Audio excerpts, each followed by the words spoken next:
Сәлеметсіңдер ме оқушылар? Бүгінгі біздің тақырыбымыз арифметикалық өрнектердің жазылу ережелері. Жалпы арифметикалық өрнек дегеніміз не? Арифметикалық өрнек дегеніміз сандар мен математикалық амалдар арқылы жазылған өрнектер болып табылады.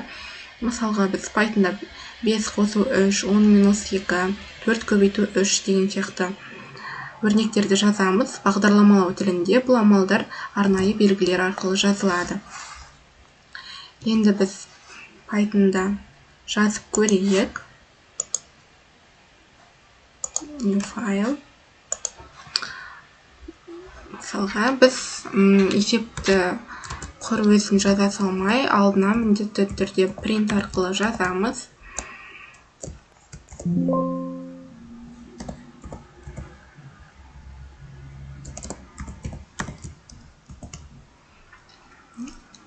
Мысалы, қосу амалын жазып көрейік.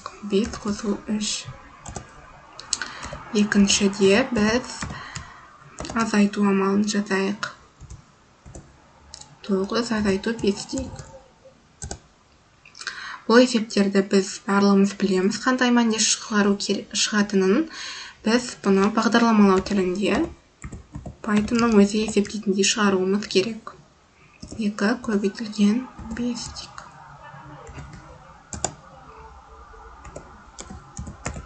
Бізде тек бұл 4 амалмен шектелмейді. Тағы да бізде қандай амалдар бар деп ойлайсыңдар?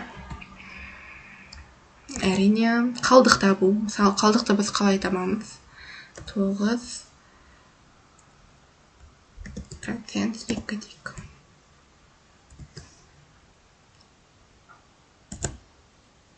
Яғни қалдықты осы процент арқылы таба аламыз. Бүтін бөлу, мысалы, бүтін бөлу Pythonда 2 бөлінді арқылы жазылады. Осылай бүтін бөлуін таба аламыз. Тағы бізде қай амал қалды деп ойлайсыңдар? Әрине, дәреже. Дәреже бізде қалай жазылады?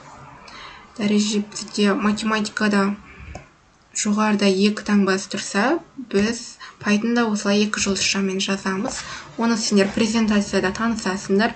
Осылай 2 жұлдызша бізде Pythonда дәреже дегенді білдіреді.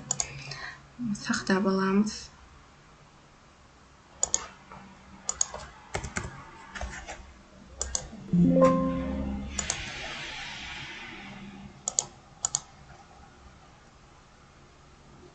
Міне, осылай біз есептің барлығының мәнін қатарма шығарып берді.